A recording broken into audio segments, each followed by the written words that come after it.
Dear students, hopefully you are all doing well. Welcome to the platform of Nain Academy. I'm your host Mohammad Zulqarnain. तो students आए आज के video के अंदर हम अपना चैप्टर नंबर 17 स्टार्ट कर, ठीक है, टेक्नोलॉजी का, ठीक है। तो स्टूडेंट्स आज के इस वीडियो के अंदर हमने देखना है कि चैप्टर नंबर 17 में हमारे पास कौन कौन सी इंपॉर्टेंट चीज़ें हैं जो हम इसके अंदर देखेंगे। छोटा और आसान चैप्टर है और अगर इस चैप्टर को आप लोग करेंगे तो आप लोगों को इसका बेनिफिट क्या होगा। हम सबसे पहले पेयरिंग स्कीम में इसका एक रोल देख लेते हैं। हमारे पास इस चैप्टर के अंदर से हमारे पास जो चीज़ें पूछी जाती हैं वो हमारे पास एक लॉन्ग क्वेश्चन आता है, ठीक है। अब वो स्टूडेंट्स वो जो एक लॉन्ग क्वेश्चन है ना उसका पेयर जो है वो चैप्टर नंबर 17 से एक पेयर और दूसरा पेयर जो है वो उसका चैप्टर नंबर 18 से होता है, ठीक है।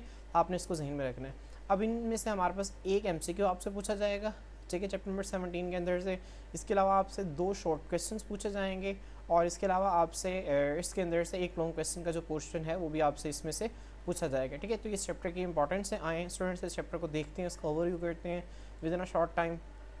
तो स्टूडेंट्स सबसे पहले आप लोगों ने बायोटेक्नोलॉजी की डेफिनेशन करनी है। बायोटेक्नोलॉजी हमारे पास है क्या, ठीक है। यहाँ से biotechnology is defined as the use of living organisms in processes for the manufacturing of useful products और फॉर द सर्विसेज, ठीक है। यहाँ तक स्टूडेंट्स से बायोटेक्नोलॉजी की आपकी डेफिनेशन हो जाएगी।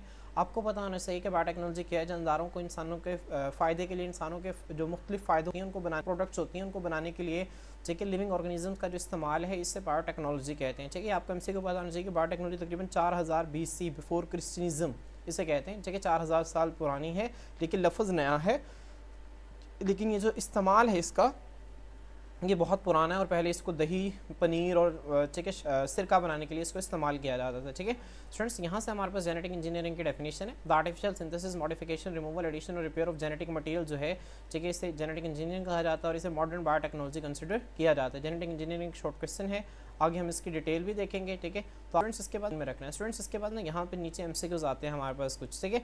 ये एमसीक्यूज जो है उनमें से अक्सर पेपर में पूछ लिया जाता है, ठीक है। अगर आप इन एमसीक्यूज पर गौर करें, हमारे पास क्या है कि यहाँ से जेनेटिक इंजीनियरिंग जो है वो कब से स्टार्ट हुई, 1944 में, ठीक है। जेनेटिक इंजीनियरिंग जो है वो 1944 में स्टार्ट हुई। When it proves that DNA carries the genetic information. अब स्टूडेंट्स ये एमसीक्यू जो है ये आपको 2 तरह से पूछा जा सकता है कि बताएं कि भाई कब साबित हुआ कि डीएनए के पास जेनेटिक इन्फॉर्मेशन है। तो वो कब साबित हुआ था, 1944 में। और जेनेटिक इंजीनियरिंग स्टार्ट कब हुई थी, वो भी 1944 में स्टार्ट हुई थी, ठीक है। स्टूडेंट्स अब इसके बाद देखें आपके पास जो अगला एमसीक्यू है वो आपने इसको जहन में रखना है। 1970 में, कब, 1970 में हमारे पास, ठीक है, they were able to cut and paste the DNA of the organism. जो साइंसदान थे वो डीएनए को कट और पेस्ट करने के काबिल हुए थे, कब, 1970 में। एक आपका एमसीक्यू है। वो 1978 में साइंटिस्ट ने ह्यूमन इंसुलिन को तैयार किया था, ठीक है। स्टूडेंट्स ये आपने एक एमसीक्यू के तौर पर ध्यान में रखना है, इस बात को आपने मद्देनजर रखना है। ये एक आपका एमसीक्यू है, इस बात को हम आगे जो है वो ह्यूमन ग्रोथ हार्मोन के साथ भी इसको लिंक करेंगे, ठीक है। स्टूडेंट्स इसके बाद 1990 में ह्यूमन जीनोम प्रोजेक्ट जो था उसको लॉन्च किया गया। ये आपका एक एमसीक्यू है। ह्यूमन जीनोम प्रोजेक्ट को कब लॉन्च किया गया था, ये आपके जो है वो आपको पेपर में एज एन एमसीक्यू जो है वो आपसे पूछी जाती हैं सारी चीज़ें, ठीक है। ये एमसीक्यू के तौर पर पूछी जाएगी आपसे। उसके बाद जो है वो कंप्लीट मैप जो है ह्यूमन जीनोम प्रोजेक्ट का वो 2002 के अंदर वो क्या हो गया था, पब्लिश हो गया था, ठीक है। स्टूडेंट्स तो ये आप लोगों ने इसको जो है वो जहन में रखना है। इसके बाद यहाँ पे हमारे पास एक एमसीक्यू है कि इन स्कॉटलैंड में 1997 में हमारे पास एक एम्ब्रियोलॉजिस्ट थे। एम्ब्रियोलॉजिस्ट का नाम था हमारे पास लैन विल्मिट। क्या नाम था, लैन विल्मिट। उन्होंने एक शीप जिसका नाम डुली था, इसको उन्होंने रिप्रोड्यूस करवाया था जेनेटिक इंजीनियरिंग की मदद से, ठीक है। स्टूडेंट्स होपफुली आपको ये समझ में आ गया होगा, ठीक है। मैं उम्मीद करता हूँ कि आपको चीज़ें साथ साथ समझ में आ रही होंगी, ठीक है। स्टूडेंट्स आए अब आगे देखते हैं। आगे हमारे पास जो इसमें से एमसीक्यू जो जेनेटिक इंजीनियरिंग और बायोटेक्नोलॉजी की डेफिनेशन आपने करनी है, ठीक है। स्टूडेंट्स अब ये जो scope and importance of biotechnology है ये आपसे एज अ लॉन्ग क्वेश्चन भी पूछा जा सकता है। इंपॉर्टेंट है, क्वेश्चन के तौर पर पूछा जा सकता है। लॉन्ग क्वेश्चन वो तीनों आपसे हरगिज़ नहीं देगा। वो आपसे इन आपने ऊपर वाला पैराग्राफ नहीं करना, ठीक है। आप इन नीचे वाले तीनों पैराग्राफ में वो आपसे कोई से 2 दे देगा, या हो सकता है क्योंकि बोर्ड गेम में आजकल ऐसा ट्रेंड चल रहा है कि वो शॉर्ट को ही एज अ लॉन्ग दे देता है, ठीक है। तो आपको हो सकता है इनमें से कोई एक भी एज अ लॉन्ग क्वेश्चन पूछ लिया जाए, ठीक है। तो आपने इसको तैयार करना है, ठीक है। वैसे इस चैप्टर में और भी आगे इसमें से बहुत अहम लॉन्ग क्वेश्चंस बनते हैं, ठीक है। स्टूडेंट्स देखें biotechnology in the field of medicine. अगर आप इसको गौर करें तो मेडिसिन में बायोटेक्नोलॉजी कैसे इस्तेमाल होती है, ठीक है। मेडिसिन में जो बायोटेक्नोलॉजिस्ट हैं वो क्या करते हैं, इंसुलिन और इंटरफेरोन। स्टूडेंट्स इंटरफेरोन्स कहते हैं एंटीवायरल प्रोटीन्स को, ठीक है। जैसे हमारे पास एंटीबायोटिक्स होती है ना, एंटीबायोटिक्स जो हैं वो हमारे पास बैक्टीरिया को मारने वाली दवाइयाँ, इस तरह इंटरफेरोन्स होते हैं जो वायरसेस को मारने के लिए इस्तेमाल होते हैं, ठीक है। इंटरफेरोन्स फ्रॉम बैक्टीरिया से हासिल करते हैं, ठीक है। बैक्टीरिया से बहुत सारी ऐसी दवाइयाँ निकलती हैं जो कि वायरसेस को मारने के लिए इस्तेमाल होती हैं, ठीक है। इसके अलावा वैक्सीन्स तैयार की जाती हैं। वैक्सीन का हम अगले चैप्टर में डिटेल से कॉन्सेप्ट जो है उसको देखेंगे। और एंटीबॉडीज़ भी इससे तैयार की जाती हैं और ह्यूमन ग्रोथ हार्मोन और दूसरे मेडिसिन भी इससे प्रोड्यूस किए जाते हैं, ठीक है। स्टूडेंट्स आपने यहाँ तक इसको ज़हन में रखना है, ठीक है। इसके बाद आपने बताया, ये आपने पॉइंट्स की शक्ल में स्टूडेंट्स हेडिंग लिखनी है, ठीक है। आपने पॉइंट्स, मिसाल के तौर पर आपको लॉन्गेस्ट आ गया तो आप इस तरह से एक एरो बनाएंगे, ठीक है। एक एरो बना के आपने इस तरह से और आप ये लाइन लिखेंगे, ठीक है। उसके बाद फिर आप अगला एरो बनाएंगे इस तरह से और फिर अगली लाइन लिखेंगे, फिर अगला एरो बना के इस तरह से आपने एरोस की फॉर्म में इसे लिखना है, ठीक है। मैंने आपको एक अलग से वीडियो में बताया हुआ है कि कॉमन मिस्टेक्स कौन कौन सी हैं जो कि स्टूडेंट्स जो हैं वो करते हैं, ठीक है। तो वो आप उस वीडियो को भी देख लीजिएगा, वो आप लोगों के लिए बहुत मुफीद साबित होगी, ठीक है। वेरियस एंजाइम्स जो हैं वो इस्तेमाल होते हैं मेडिसिन और इंडस्ट्रियल इस्तेमाल में, ठीक है। आपने इसको ध्यान में रखना है। उसके अलावा जीन थेरेपी, स्टूडेंट्स अभी आपसे एमसीक्यू भी पूछा जाता है और शॉर्ट क्वेश्चन भी आता है कि व्हाट इज जीन थेरेपी। तो जीन थेरेपी क्या होती है? ट्रीटमेंट थ्रू जीन्स के जरिए इलाज करने को जीन थेरेपी कहते हैं, ठीक है। इसके अलावा बायोटेक्नोलॉजी फॉरेंसिक मेडिसिन के अंदर बहुत इंपॉर्टेंट है, ठीक है। फॉरेंसिक मेडिसिन स्टूडेंट, ये फॉरेंसिक साइंसेज होती हैं हमारे पास। इसका BS स्टार्स वाला फॉरेंसिक साइंस का कोर्स भी अलग से ऑफर किया जाता है। इसमें हमारे पास होता क्या है, ये जो क्राइम्स वगैरह होते हैं वहाँ पर चीज़ों को जाके उन्होंने इकट्ठा करना होता है, ठीक है। तो इसे फॉरेंसिक साइंस कहते हैं। आपने अक्सर इंडियन एक ड्रामा चलता है CID, आपने उसमें अक्सर देखा होगा, ठीक है। फॉरेंसिक साइंस को किस तरह से वो डॉक्टर जो है वो माइक्रोस्कोप के नीचे जो है वो चीज़ों को देख रहा होता है, DNA की स्टडी करते हैं कि DNA मैच कर गया कि नहीं कर गया। तो ये सारी जितनी भी स्टडी है बायोटेक्नोलॉजी के अंदर आती है, ठीक है। तो आपने इसको एज द होल तैयार करना है। फिर फर्द अगर वो आपसे पूछ लेता है कि बायोटेक्नोलॉजी को in the field of medicine बताएं, तो आप ये पहली 3 लाइनें लिखकर और आखिरी लाइन यहाँ से लेकर यहाँ तक जो है वो आप ये लिख सकते हैं, ठीक है। लेकिन अगर वो आपसे ये लॉन्गेस्ट में पूछते तो फिर आपने ये सारा ही लिखना है, ठीक है। अच्छा स्टूडेंट्स, इसके बाद देखें biotechnology in the field of food and agriculture, ठीक है। स्टूडेंट्स अब ये जो है ना 2 पॉइंट्स हैं, एक फील्ड ऑफ फूड है और एक हमारे पास है एग्रीकल्चर, ठीक है। स्टूडेंट्स अब ये यहाँ से लेकर हमारे पास, ठीक है, जो उसकी पहली 3 लाइन्स हैं ये फूड में, ठीक है, हमारे पास बायोटेक्नोलॉजी फूड में किस तरह से रोल प्ले करती है, और जो नीचे है यहाँ से लेकर हमारे पास, ठीक है, और यहाँ एंड तक ये हमारे पास एग्रीकल्चर में बायोटेक्नोलॉजी का रोल, ठीक है। तो आपने इसको ध्यान में रखना। फर्मेंटेड फूड्स में हमारे पास फर्मेंटेड फूड, स्टूडेंट सबसे पहले फर्मेंटेशन क्या होता है हम इसको आगे देखेंगे। एनारोबिक रेस्पिरेशन को कहते हैं, ठीक है। पिकल्स अचार को कहते हैं, दही को, ठीक है। मॉल्टेड फूड्स कहते हैं ऐसी फूड्स जिसमें माल्टोज शुगर होती है, ठीक है, उन्हें मॉल्टेड फूड्स कहते हैं, ठीक है। जिस तरह पाउडर्ड मिल्क के अंदर होती है मिक्सचर ऑफ बार्ले, ठीक है, wheat flour and whole milk, ठीक है। होल मिल्क स्टूडेंट क्या होता है? होल मिल्क यहाँ पे बच्चों पता नहीं क्या समझ रहे होते हैं। होल मिल्क हमारे पास मिल्क की ना टाइप्स होती हैं, एक ऐसा मिल्क होता है हमारे पास इसके अंदर बिल्कुल भी फैट नहीं होता, ठीक है, उसे लो फैट मिल्क कहते हैं, ठीक है। एक हमारे पास होता है मिल्क, ठीक है, जिसके अंदर फैट होता है, ठीक है, मुकम्मल फैट, उसे होल मिल्क कहते हैं, ठीक है। तो होल मिल्क, वेट फ्लोर गंदम का आटा और बार्ले जौ को कहते हैं, आपको पता है। इसका जो मिक्सचर है ये भी हमारे पास इसके मार्केट फूड्स के अंदर आ जाएगा। बहुत सारे विटामिन जो डेयरी प्रोडक्ट जो दूध से अशिया बनती हैं वो भी इसके अंदर आती हैं, ठीक है। वाइन और बियर होती दोनों अल्कोहल है, बस परसेंटेज का फ़र्क होता है। वाइन के अंदर 2% अल्कोहल होती है, बियर के अंदर तकरीबन 50% के करीब जो है इसके अंदर अल्कोहल होती है, ठीक है। तो आपने इसको ध्यान में रखना है। ये biotechnology in the field of food है। उसके अलावा biotechnology in the field of agriculture क्या है, ठीक है, आपने इसको यहाँ से ध्यान में रखना है। जो बायोटेक्नोलॉजी हैज़ बिन रेवोल्यूशनाइज का मतलब है इनकलाब बर्पा करना, ठीक है। Revolutionise research activities in the area of agriculture, biotechnology ने जो ज़राअत का शोबा है इसके अंदर जो तहकीक करने वाली जो सरगर्मियाँ है इसमें एक इनकलाब बर्पा कर दिया है।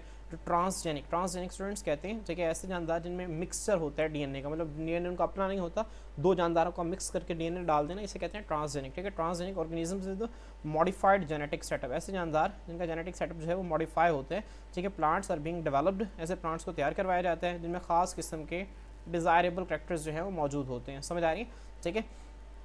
अब ट्रांसजेनिक क्यों बनाए जाते हैं? क्योंकि साइंटिस्ट क्या करते हैं, ज़्यादातर ऐसे जानवर जो कि उन्हें आप कह लें के अंदर करैक्टर्स अच्छे होते हैं, खसूसियात अच्छी होती हैं, उनका क्या कर लेते हैं उनको, वो आप समझ लें इस तरह से, ठीक है, उनको जेनेटिक इंजीनियरिंग के जरिए वो चाहते हैं कि हमारे पास इस तरह के और जानदार हों, तो वो उनकी रिप्रोडक्शन करवाते हैं, ठीक है। तो ठीक है, ये हमारे पास इस तरह से इसे सिलेक्टिव ब्रीडिंग भी कहते हैं, ठीक है। अब हुआ क्या जाता है, होता क्या है हमारे पास यहाँ पर जो अच्छे जानदार हैं जिनके करैक्टर्स अच्छे हैं उनके जीन्स ले लिए जाते हैं, ठीक है, और वो अच्छे करैक्टर्स वाले जीन उनको दूसरे जानदारों के अंदर डाल दिया जाता है। वो जो दूसरे जानदार जिनके अंदर बाहर से जीन आया है अब वो ट्रांसजेनिक हो जाते हैं, क्या हो जाते हैं? ट्रांसजेनिक हो जाते हैं, ठीक है। आपने इसको ध्यान में रखना है। ट्रांसजेनिक प्लांट्स भी होते हैं हमारे पास, जिसमें ट्रांसजेनिक गोट्स, अब ऐसी बकरें जो दूध ज़्यादा दें, गोश्त ज़्यादा दें, चिकन जो अंडे ज़्यादा दें, काउज, ठीक है, गाय, ठीक है, उनको फूड और मिल्क, गोश्त और दूध की ज़रूरत के लिए, ठीक है, उन्हें ट्रांसजेनिक बनाया जाता है। और बहुत सारे एनिमल जैसे कि माइस हो गया, चूहे की जमा है माइस, ठीक है, गोट्स, ठीक है, बकरियाँ, काउज वगैरह, इनको भी ट्रांसजेनिक बनाया जाता है ताकि इनसे मेडिसिन तैयार की जा सके, इनके मिल्क से, ब्लड से और यूरिन से, ठीक है, इनके यूरिन से भी मेडिसिन तैयार होती हैं। तो ये आपने इसको MCQ और शॉर्ट क्वेश्चन के तौर पर, दोनों के तौर पर इसको ध्यान में रखना, और लॉन्ग क्वेश्चन भी आपसे पूछा जा सकता है, ठीक है। स्टूडेंट्स इसके बाद देखें बायोटेक्नोलॉजी इन एनवायरनमेंट, ये आपने सारा नहीं करना, ठीक है, इसको आपने सेलेक्टिव करना है। बायोटेक्नोलॉजी जो है ये बहुत सारे माहौलियाती हमारे पास इश्यूज़ हैं, मसाइल हैं, जैसे कि पोल्यूशन कंट्रोल, ठीक है, हमारे पास आलूदगी को कंट्रोल करना, renewable sources of energy, energy के दो रिसोर्सेज होते हैं, एक होते हैं रीन्यूएबल, एक होते हैं नॉन रीन्यूएबल। ऐसे रिसोर्स इनको बार बार इस्तेमाल किया जा सकता है, उन्हें हम कहते हैं रीन्यूएबल रिसोर्सेज ऑफ एनर्जी। और ऐसे रिसोर्स इनको बार बार इस्तेमाल नहीं किया जा सकता, इनको हम कहते हैं non renewable resources of energy, ठीक है। तो restoration of degraded land, degraded land का मतलब ऐसी ज़मीन जो ख़राब हो गई है, ठीक है। और बायोडाइवर्सिटी कंजर्वेशन, ठीक है, बायोडाइवर्सिटी का मतलब है लाइफ की वैरायटी को महफूज बनाने के लिए इसको इस्तेमाल किया जाता है, ठीक है स्टूडेंट्स। इसके अलावा आपने ये लाइन भी इसके साथ एक लिख दीजिएगा, अगर आपको लॉन्ग क्वेश्चन में आ जाता है, बहुत सारे बैक्टीरियल एंजाइम्स जो हैं उनको पानी को प्योरीफाई करने के लिए इस्तेमाल किया जाता है, ठीक है। आप शॉर्ट क्वेश्चन बस यहाँ तक ही कर लीजिएगा आप, ठीक है, आपने ये इतना ही करना है, ये इंपॉर्टेंट है, ठीक है स्टूडेंट्स। ये चैप्टर आपने अच्छी तरह से तैयार करना है, क्योंकि इसमें से आपको लॉन्ग भी कवर हो जाएंगे, शॉर्ट भी और एमसीक्यूज भी, ठीक है। और पेपर में आपको इसमें से बहुत ज़्यादा फायदा होगा, समझ आ रही है, ठीक है। तो ये 10 नंबर का एक लगभग के पेपर इसके अंदर से बन जाता होता है, ठीक है स्टूडेंट्स। अब जो है वो हम अपने नेक्स्ट को देखते हैं। नेक्स्ट हमारे पास फर्मेंटेशन। स्टूडेंट्स सबसे पहले देखते हैं फर्मेंटेशन क्या होता है। हमने 9th क्लास में एक टर्मिनोलॉजी इस्तेमाल की थी, जिसे हम कहते थे सेलुलर रेस्पिरेशन। क्या कहते थे? Cellular respiration. सेलुलर रेस्पिरेशन क्या होता है? सेलुलर रेस्पिरेशन से मुराद है एक ऐसा प्रोसेस जिसमें हमारे पास जो है वो ग्लूकोज जो है वो हमारे पास टूट कर कार्बन डाइऑक्साइड और वाटर बना देती थी, चाहे ऑक्सीजन की मौजूदगी में। हमने इसकी डेफिनेशन पढ़ी थी, ठीक है स्टूडेंट्स। इसमें हमारे पास बेसिकली होता क्या है, ठीक है ये एक हमारे पास एक ऐसा प्रोसेस है जिसमें एनर्जी निकालता है। हमारे पास हमारा जो सेल है ना, वो इस प्रोसेस के जरिए एनर्जी को निकालता है। मिसाल के तौर पर हमारे पास ग्लूकोज है, C6H12O6। आपने उसका फार्मूला देखा होगा, उसके अंदर काफ़ी सारे केमिस्ट्री के अंदर आपने ड्रॉ किया होगा, उसके अंदर काफ़ी सारे इस तरह से ना 6 कार्बन होते हैं, ठीक है। 6 कार्बन में हमारे पास, ठीक है, इस तरह हाइड्रोजन बॉन्ड्स लगे होते हैं। यहाँ पे एक एल्डिहाइड ग्रुप लगा होता है, ठीक है, यहाँ पे एक एल्डिहाइड ग्रुप होता है, और यहाँ पर हमारे पास इस तरह से हाइड्रोक्सिल ग्रुप जो है वो लगे होते हैं इस तरह से, ठीक है। ये आपने केमिस्ट्री के अंदर देखा होगा, ठीक है। यहाँ पे हमारे पास इस तरह की जो कार्बन हाइड्रोजन बॉन्ड्स है ना हमारे पास, ठीक है स्टूडेंट्स, ये जो कार्बन हाइड्रोजन बॉन्ड्स हैं हमारे पास, ये हाईली एनर्जेटिक बॉन्ड्स होते हैं ग्लूकोज के अंदर जो होते हैं, ठीक है। अब इन कार्बन हाइड्रोजन बॉन्ड्स को तोड़कर इनसे एनर्जी निकाली जाती है, ठीक है। जिस प्रोसेस के अंदर ये निकाली जाती है उसे हम सेलुलर रेस्पिरेशन कहते हैं। अगर इनको ऑक्सीजन की मौजूदगी में तोड़ा जाता है तो यही सेलुलर रेस्पिरेशन जो है ये हमारे पास क्या कहलाती है? ये हमारे पास कहलाती है एरोबिक रेस्पिरेशन, ठीक है। लेकिन स्टूडेंट्स अगर इन्हें ही हमारे पास ऑक्सीजन की गैर मौजूदगी में तोड़ा जाएगा, ठीक है, तो यही हमारे पास क्या कहलाएगी? यही हमारे पास कहलाती होती है एनारोबिक रेस्पिरेशन। समझ आ रही है स्टूडेंट्स आपको, ठीक है। ये हमारे पास अगर ऑक्सीजन की मौजूदगी में है तो मेरे साथ पढ़ें तो एरोबिक, और ऑक्सीजन की गैर मौजूदगी में है तो एनारोबिक। और ये जो एनारोबिक रेस्पिरेशन है ना, इसी का तो दूसरा नाम क्या है? इसी का तो दूसरा नाम है फर्मेंटेशन। समझ आ रही है आपको? एनारोबिक रेस्पिरेशन का दूसरा नाम क्या है? फर्मेंटेशन, ठीक है। तो होपफुली जो है वो आपको समझ में आ गई होंगी सारी चीज़ें, ठीक है। तो अगर आप जो है फर्मेंटेशन की डेफिनेशन तो देखना चाहते हैं, ठीक है, अगर आप लोग यहाँ पे देखें तो सेकंड लाइन में लिखा हुआ है, ठीक है। मैं इसको रेज कर दूँ यहाँ से, ठीक है। अब स्टूडेंट्स यहाँ से देखें फर्मेंटेशन क्या होता है। Fermentation is a process in which there is incomplete oxidation reduction of glucose, ठीक है। ये हमारे पास इसे एनारोबिक रेस्पिरेशन भी कहते हैं। इनकम्प्लीट से क्या मुराद है? मतलब कार्बन जो हमारे पास ग्लूकोज है C6H12O6, इसमें सारे हाइड्रोजन और ऑक्सीजन रिलीज, सारे हाइड्रोजन इसमें से रिलीज नहीं होते, ठीक है। हमारे पास कुछ हाइड्रोजन इसके अंदर रह जाते हैं, इनकम्प्लीट ऑक्सीडेशन रिडक्शन होती है इसकी, ठीक है। आपने इसकी डेफिनेशन करनी है स्टूडेंट्स। इसके बाद आपने एमसी को ज़हन में रखना है कि जो पास्चर है इसने 1877, लॉइस पास्चर बहुत बड़े साइंटिस्ट हैं, इनका फिर कभी डिटेल से जिक्र करेंगे, ठीक है। 1877 में इन्होंने इस साइंसदानों की कम्युनिटी को माइल किया कि जो फर्मेंटेशन है, ठीक है, ये जो है ये सारी की सारी हमारे पास माइक्रो ऑर्गेनिजम्स करवाते हैं, ठीक है। आपने एमसीक्यू के तौर पर ध्यान में रखना है, सिर्फ एक एमसीक्यू है ये, ठीक है। एमसीक्यू के तौर पर आपने ध्यान में रखें। और जिसके बाद हमारे पास वही जो मैंने आपको बताया फर्मेंटेशन हमने 9th क्लास के अंदर भी पढ़ा था, ठीक है। फर्मेंटेशन में हमारे पास जो पहले स्टेप्स हैं वो सेम होते हैं एरोबिक रेस्पिरेशन की तरह। सबसे पहले ग्लूकोज जो है वो पार्विक एसिड के अंदर टूटता है। स्टूडेंट्स पार्विक एसिड का फार्मूला होता है C3H4O3, ठीक है। ये पार्विक एसिड का फार्मूला होता है। ग्लूकोज का है C6H12O6, ठीक है। तो ग्लूकोज का मॉलिक्यूल जो है वो 2 पार्विक एसिड के मॉलिक्यूल के अंदर टूटता है। अब ये जो पार्विक एसिड का मॉलिक्यूल है आगे, या ये हमारे पास एथेनॉल में टूट जाता है, ठीक है, या ये लैक्टिक एसिड, ठीक है, लैक्टिक एसिड के या एथेनॉल के साथ ना कार्बन डाइऑक्साइड भी बनता है, या इस तरह से टूटता है, इस तरह से, या इसके कुछ दूसरे ऑर्गेनिक एसिड्स बन जाते हैं, ठीक है। हमारी बुक में इन दोनों को डिटेल से डिस्कस किया हुआ है। अब वो कहते हैं, अब यहाँ तक स्टूडेंट्स देखें, ये पार्विक एसिड अगर इसे ऑक्सीजन मिल जाती है तो एरोबिक रेस्पिरेशन में चला जाता है, लेकिन अगर ऑक्सीजन नहीं मिलती तो ये एथेनॉल या लैक्टिक एसिड में से किसी एक में टूट जाएगा। भाई डिपेंड करता है किस में टूटता है, डिपेंड करता है कौन सा जानदार इसको तोड़ रहा है। अगर इसको तोड़ रहा होगा यीस्ट, कौन तोड़ रहा होगा? यीस्ट, जिसे हम खमीर कहते हैं, ठीक है, तो ये एथेनॉल कार्बन डाइऑक्साइड में टूट जाएगा। लेकिन अगर इसे तोड़ रहा होगा बैक्टीरिया, ठीक है, तो ये हमारे पास जो है वो लैक्टिक एसिड के अंदर टूट जाएगा। ठीक है, समझ आ रही है आपको? ठीक है, तो आपने इसको जहन में रखना है। ठीक है, अपनी इस फिगर को आपने जहन में रखना है। ठीक है, ऊपर से आप चाहे थ्योरी ना याद करें लेकिन आपने इसको जहन में रखना है। जिसके बाद देखें इसकी दो टाइप्स हैं, ये पेपर में एमसीक्यू लॉन्ग क्वेश्चन भी आता होता है, फर्मेंटेशन उसकी दो टाइप्स देखें। ठीक है स्टूडेंट्स, आपने अगर आपसे पेपर में शॉर्ट क्वेश्चन आ गया और आप सिर्फ यही फिगर्स ड्रॉ कर देते हैं, ठीक है, तो भी आपको अच्छे नंबर मिल जाएंगे इसमें से। आपने थ्योरी में से इतना खास नहीं लिखना, बस उसके सोर्सेज वगैरह आप लिख दें। मिसाल के तौर में आपको बता दूँ अल्कोहलिक फर्मेंटेशन है ना, अब अल्कोहलिक फर्मेंटेशन जो है इसको कौन करवाता है? इसको बहुत सारी यीस्ट कहते हैं, खमीर को। ठीक है, आपने खमीर रोटी खाई होगी, खमीर को कहते हैं। और जो खमीर की जो सबसे कॉमन जो है वो हम इस्तेमाल करते हैं टर्मिनोलॉजी, वो है सेक्रोमाइसिस सेरेविसिया। क्या है? सेक्रोमाइसिस सेरेविसिया, ये साइंटिफिक नेम है। इसको जब भी आप लोगों ने लिखना है इसको अंडरलाइन करना है। ठीक है, सेक्रोमाइसिस सेरेविसिया, मेरे साथ पढ़ें, सेक्रोमाइसिस सेरेविसिया। ठीक है, तो ये इसको करवाता है, आपने इसको ध्यान में रखना है। उसके बाद इसकी सिग्निफिकेंस आपने लिख देनी है। सिग्निफिकेंस है इसकी जो प्रोसेस है, ठीक है, हमारे पास इसकी क्या है, ठीक है, ये इसकी सिग्निफिकेंस है। ये जो हमारे पास प्रोसेस है, ठीक है, ये बहुत इंपॉर्टेंट है। किसमें बहुत इंपॉर्टेंट है? हमारे पास एथेनॉल बनाने के अंदर इंपॉर्टेंट है, इसके अलावा बेकरी प्रोडक्ट्स बनाने में।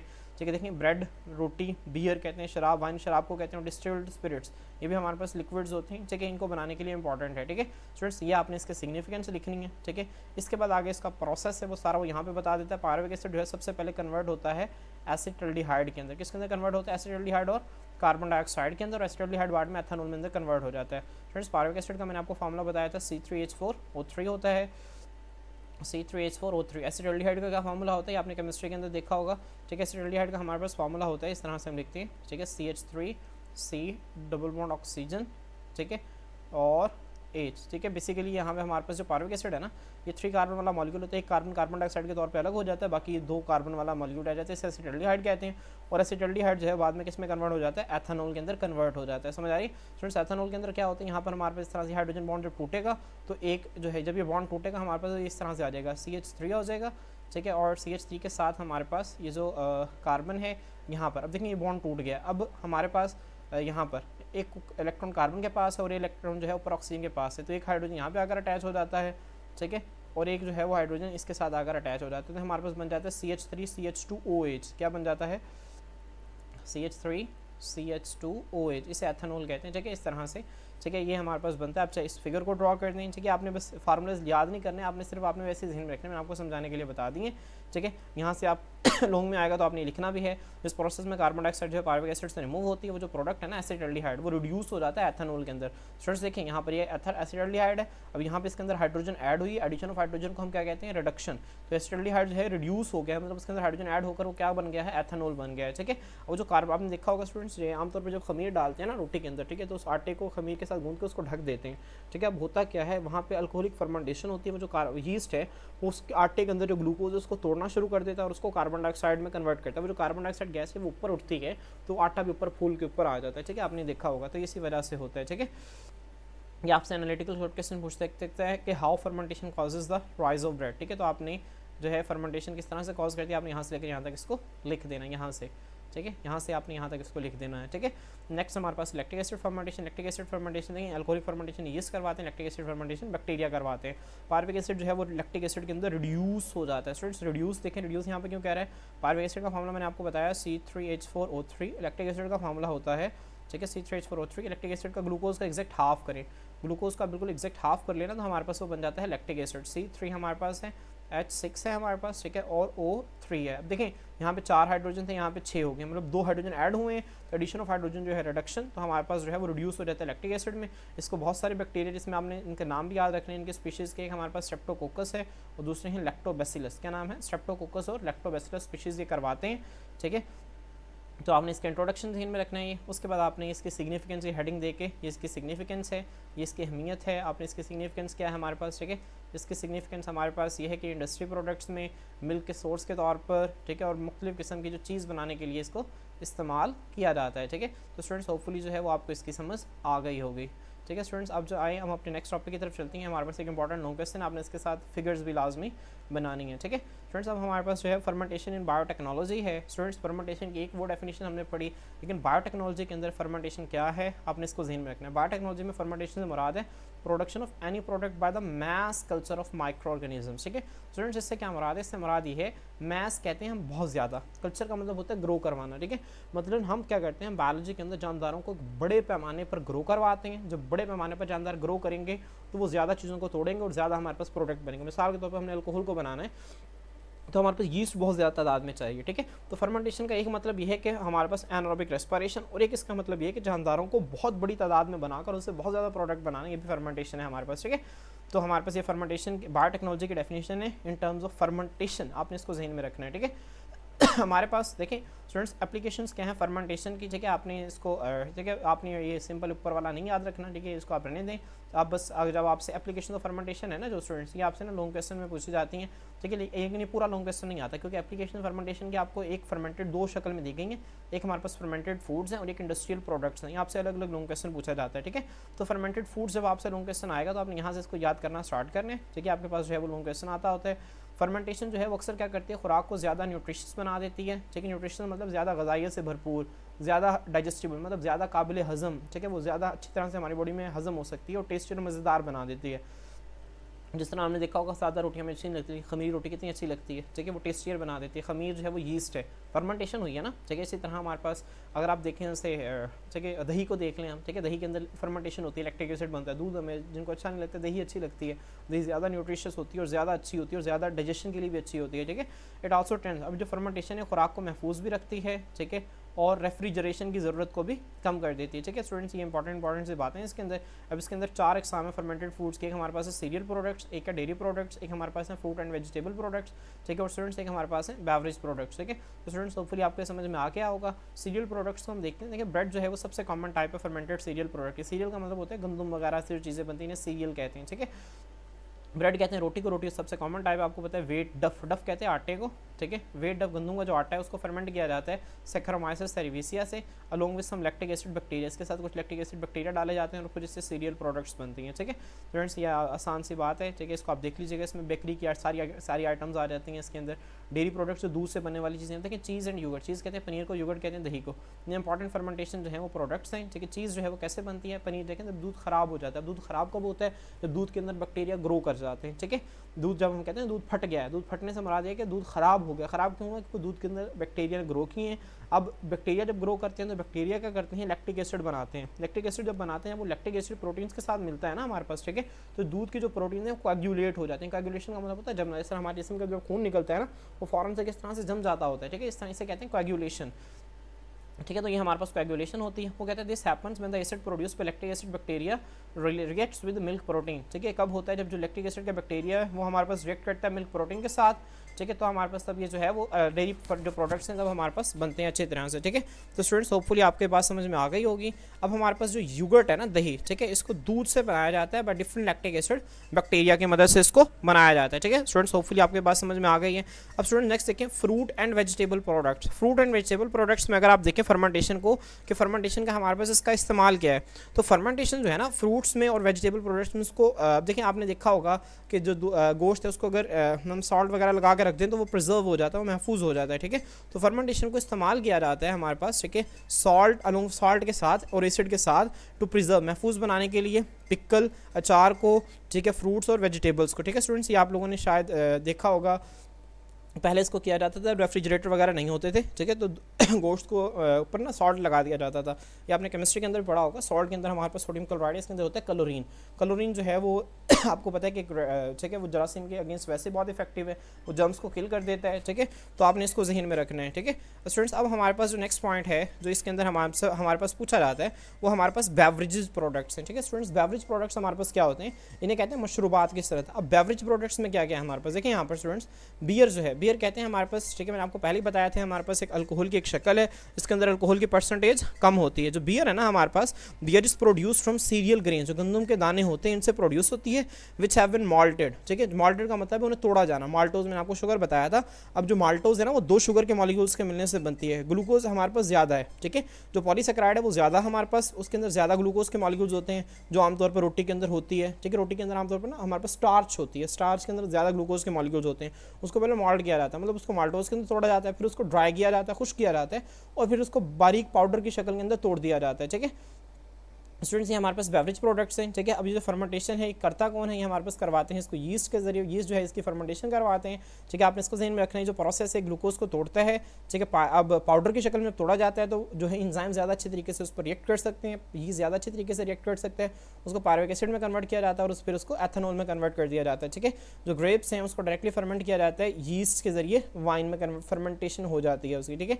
तो स्टूडेंट्स ये हमारे पास जो है फर्मेंटेड फूड्स हैं। इसके बाद हमारे पास इंडस्ट्रियल प्रोडक्ट्स हैं। इंडस्ट्रियल प्रोडक्ट्स में हमारे पास क्या क्या आता है, हमारे पास 4 प्रोडक्ट्स हैं, फार्मिक एसिड है, एथेनॉल है, ग्लाइसरॉल है और एक्राइलिक एसिड है, ठीक है। स्टूडेंट्स होपफुली आपको 4 प्रोडक्ट्स हैं। अब स्टूडेंट्स इनकी फर्मेंटेशन में कौन कौन से माइक्रो ऑर्गेनिजम्स इस्तेमाल होते हैं, ये भी आपसे एज एन एमसीक्यू पूछा जाता है। फार्मिक एसिड की फर्मेंटेशन के लिए एस्परजिलस को इस्तेमाल किया जाता है। एथेनॉल की फर्मेंटेशन के लिए सेक्रोमाइसिस को इस्तेमाल किया जाता है, सेक्रोमाइसिस सर्विसिया। ग्लाइसरॉल की फर्मेंटेशन के लिए भी सेक्रोमाइसिस को इस्तेमाल किया जाता है और एक्राइलिक एसिड की फर्मेंटेशन के लिए भी बेसिलस को इस्तेमाल किया जाता है। स्टूडेंट्स इसके यूजेस लिखे हुए, आपने इसके यूजेस पढ़ लेने हैं। अब ये आपसे पेपर में पूछे जाने वाला है अहम जो है वो, आप ये समझ लें कि अहम जो है वो लॉन्ग क्वेश्चन है, आपसे पेपर में पूछा जा सकता है, ठीक है। तो आपने इसको अच्छी तरह से तैयार करना है। जो फार्मिक एसिड है वो टेक्सटाइल टैंक, टेक्सटाइल का मतलब होता है कपड़ा रंगने वाली इंडस्ट्रीज़ के अंदर इस्तेमाल होता है, ठीक है। लेदर ट्रीटमेंट कहते हैं, चमड़े रंगने के लिए इस्तेमाल होता है। इलेक्ट्रोप्लेटिंग, इलेक्ट्रोप्लेटिंग का मतलब एक मेटल के ऊपर कोई दूसरा मेटल चढ़ा देना, वहाँ पे सॉल्वेंट के तौर पर इस्तेमाल होता है और रबर की तैयारी के अंदर इस्तेमाल होता है। जो एथेनॉल है ये सॉल्वेंट के तौर पर इस्तेमाल होता है, ठीक है, और विनीगर और बेवरेजेस की प्रोडक्शन में भी इस्तेमाल होता है, ठीक है। स्टूडेंट्स इसके बाद हमारे पास जो ग्लाइसरॉल है जिसे सेक्रोमाइसिस कहते हैं, ये सॉल्वेंट के तौर पर इस्तेमाल होता है। इसके अलावा प्लास्टिक्स की तैयारी में, कॉस्मेटिक्स मेकअप वगैरह का सामान में, ठीक है, और सोप साबुन बनाने के अंदर और प्रिंटिंग में इस्तेमाल होता है। और स्वीटनर, आर्टिफिशियल स्वीटनर का मतलब है जो टॉफ़ीज़ वगैरह हम खाते हैं ना, ये सारी जो मसनूई तरीके से मीठी की होती हैं, तो ये हमारे पास आर्टिफिशियल स्वीटनर्स होते हैं, ठीक है। उनमें ग्लाइसरॉल आर्टिफिशियल स्वीटनर के तौर पर भी इस्तेमाल होता है, ठीक है। जो स्टूडेंट्स हमारे पास जो अगला है वो हमारे पास एक्राइलिक एसिड है, ठीक है। ये हमारे पास प्लास्टिक्स की प्रोडक्शन में इस्तेमाल होता है, ठीक है। स्टूडेंट्स ये आपसे एमसीक्यूज़ भी पूछे जा सकते हैं और शॉर्ट क्वेश्चन पूछे जा सकते हैं। आपसे पूछा जा सकता है बताएं प्लास्टिक्स की प्रोडक्शन में कौन सा इस्तेमाल होता है, तो आपने बताना एक्राइलिक एसिड। बताएं कॉस्मेटिक्स और आर्टिफिशियल स्वीटनर के तौर पर कौन इस्तेमाल होता है, ग्लाइसरॉल इस्तेमाल होता है, ठीक है।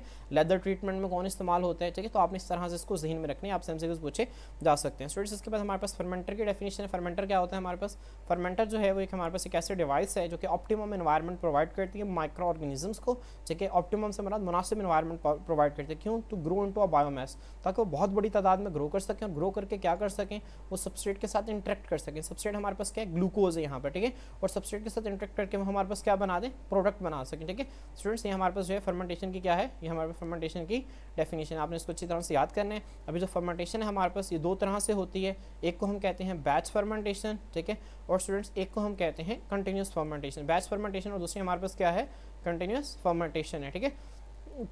स्टूडेंट्स हम आपने इसको जहन में रखना है। बैच फर्मेंटेशन है, बैच का मतलब होता है अलग अलग हिस्से, ठीक है। आपने देखा ये बैच एक है, बैच 1 है, बैच 2, आपने सुना वो क्लासेस के अंदर बैचेस बने होते हैं, ठीक है। तो बैच फर्मेंटेशन से क्या मुराद है, एक ऐसा प्रोसेस है जिसमें जो टैंक है ना फर्मेंटर का, उसको फिल किया जाता है रॉ मटेरियल्स के साथ। रॉ मटेरियल से मुराद है खाम माल को कहते हैं। खाम माल कौन सा, मतलब मिसाल के तौर पर आपने दही बनानी है तो दूध और उसका खाम माल है, ठीक है। अगर आपने यीस्ट बनानी है, तो अल्कोहल बनानी है, तो उसमें जो ग्लूकोज, ये जो फल हैं जिनसे आपने अल्कोहल बनानी है, वो उसका खाम माल है। तो रॉ मटेरियल्स को इसके अंदर डाला जाता है, ठीक है। अब टेम्परेचर और पीएच को एडजस्ट कर दिया जाता है, ठीक है। और न्यूट्रिटिव सप्लीमेंट्स से मुराद है जो इजाफी अशिया होती हैं, जो आपने इजाफी टेस्ट के लिए डालनी है, उसको डाल दिया जाता है। फिर सारे मटेरियल को स्टीम स्टेरिलाइज किया जाता है। स्टीम स्टेरिलाइज से मुराद है स्टीम की मदद से इसके अंदर जितने भी माइक्रो ऑर्गेनिजम्स हैं, जितने भी जानदार हैं, उन सबको किल कर दिया जाता है, मार दिया जाता है, ठीक है, ताकि उसके अंदर कोई और जानदार जो है वो ग्रो ना कर सके और सिर्फ वही जानदार ग्रो करे जिससे हमने फर्मेंटेशन करवानी है। और वो जो प्योर कल्चर है ना माइक्रो ऑर्गेनिजम्स का, उसको फर्मेंटर के अंदर डाला जाता है एक अलग वेसल के जरिए, ठीक है। स्टूडेंट्स देखें यहाँ पर इस तरह से, यहाँ अपने डायग्राम भी साथ ड्रॉ करनी है। लॉन्ग क्वेश्चन में अगर आपको आ गया तो ये भी आप लोगों ने ड्रॉ करनी है, ठीक है। ये फर्मेंटर है हमारे पास, ठीक है, बहुत आसान है, आपने इसको 1 में 2 में तो प्रैक्टिस करेंगे आपको याद हो जाएगी। यहाँ से रॉ मटेरियल्स हैं वो अंदर डालने हैं, रॉ मटेरियल यहाँ से हमने जब रॉ मटेरियल्स अंदर डालने हैं तो इसको फिर स्टीम स्टेरिलाइज करना है, फिर एडिटिव जितनी भी हमने इजाफी चीज़ें डाली वहीं से डालनी है। उसके बाद यहाँ से प्योर बैक्टीरिया का कल्चर इसके अंदर डाल देना है, फिर यहाँ वो अंदर फर्मेंटेशन करेगा। जब प्रोडक्ट हमारे पास बन जाएगी तो यहाँ से हमने इस ओपनिंग के जरिए हमने अपने प्रोडक्ट को बाहर निकाल लेना है, ठीक है। स्टूडेंट्स होपफुली आप लोगों को समझ आ गई है। अब नेक्स्ट हमारे पास जो है वो कंटिन्यूस फर्मेंटेशन है, ठीक है। आपने इसको ध्यान में रखना, फर्मेंटेशन डिसकंटिन्यूस इस वजह से कहते हैं क्योंकि इसको बैचेस में किया जाता है, मतलब इसे मुसलसल नहीं किया जाता है। एक मरतबा जब प्रोडक्ट बन जाती है ना, फिर कंटेनर को दोबारा से वॉश किया जाता है, फिर दोबारा इस प्रोसेस को रिपीट किया जाता है, ठीक है। कंटिन्यूस फर्मेंटेशन में क्या होता है, जो सबस्ट्रेट है उसका फर्मेंटर के अंदर यहाँ से मुसलसल फर्मेंट जो हमारे पास है ना, जो अब रॉ मटेरियल है उसको मुसलसल यहाँ से वो एंटर हो रहे हैं और यहाँ पे हमने बैक्टीरियल कल्चर रख दिया है, काफ़ी सारे बैक्टीरिया जो ग्रो करते जा रहे हैं, ठीक है, और वो उसके साथ इंटरेक्ट करते रहेंगे और प्रोडक्ट बनाते रहेंगे, और वो जो प्रोडक्ट है हमारे पास वो नीचे यहाँ से हमारे पास हासिल होती रहेगी, ठीक है। ये कंटिन्यूस फर्मेंटेशन, उसके साथ आपने डायग्राम भी बनानी है, ठीक है। तो स्टूडेंट्स इसके बाद आपने एडवांटेजेस देखने, पेपर में आपसे एडवांटेजेस पूछे जाते हैं, एडवांटेजेस आपने यहाँ से करने हैं, शॉर्ट क्वेश्चन भी आपको आते हैं, ठीक है, और लॉन्ग क्वेश्चन के साथ भी आप लोगों ने इसको लिखना है जब आपसे फर्मेंटर लॉन्ग क्वेश्चन के तौर पर पूछा जाएगा, ठीक है। फर्मेंटर क्या करते हैं, ऑप्टिमाइज करते हैं ग्रोथ ऑफ ऑर्गेनिजम्स को, ठीक है। ऑप्टिमाइज का मतलब है मुनासिब रखना तमाम चीज़ों को, किस तरह बहुत सारे फैक्टर्स जैसे कि न्यूट्रिएंट्स हो गया, ऑक्सीजन हो गया, ग्रोथ इनहिबिटर्स, पीएच और टेम्परेचर वगैरह को ऑप्टिमाइज करके, ठीक है। स्टूडेंट्स अभी जो फर्मेंटर है ना, इसके नीचे आपके पास, ठीक है, यहाँ से इसके आपने जो दूसरा एडवांटेज आपने लिखना है ये है, फर्मेंटर्स क्या करते हैं, अलाउ करते हैं production of materials in bulk quantities, ठीक है, ये इसका सेकंड हो गया। उसके बाद थर्ड यहाँ से है massive amount of medicine, insulin, human growth hormone and proteins are being manufactured in fermenters, ठीक है, और ये इनएक्सपेंसिव है, महंगा नहीं है, सस्ता है, ठीक है। ये तीन स्टूडेंट्स आप लोगों ने इसके तीन हमारे पास इसके एडवांटेजेस हैं, ये तीन एडवांटेजेस आप लोगों ने जहन में रखने हैं, ठीक है। स्टूडेंट्स इसके बाद हमारे पास जेनेटिक इंजीनियरिंग है। जेनेटिक इंजीनियरिंग के जो पैराग्राफ है इसके अंदर वही कुछ लिखा हुआ है जो हमने चैप्टर के शुरू में देखा था, जेनेटिक इंजीनियरिंग की डेफिनेशन और इसके एमसीक्यूज देखे थे, ठीक है। स्टूडेंट्स आप लोगों ने इसकी डेफिनेशन भी करनी है और इसके एमसीक्यूज को अच्छी तरह से आपने तैयार करना है। स्टूडेंट्स इसके बाद हमारे पास ये ऑब्जेक्टिव्स हैं, ये क्या है इसके जेनेटिक इंजीनियरिंग के ऑब्जेक्टिव्स हैं हमारे पास। अब उसके ऑब्जेक्टिव स्टूडेंट्स हमारे पास 5 ऑब्जेक्टिव्स हैं।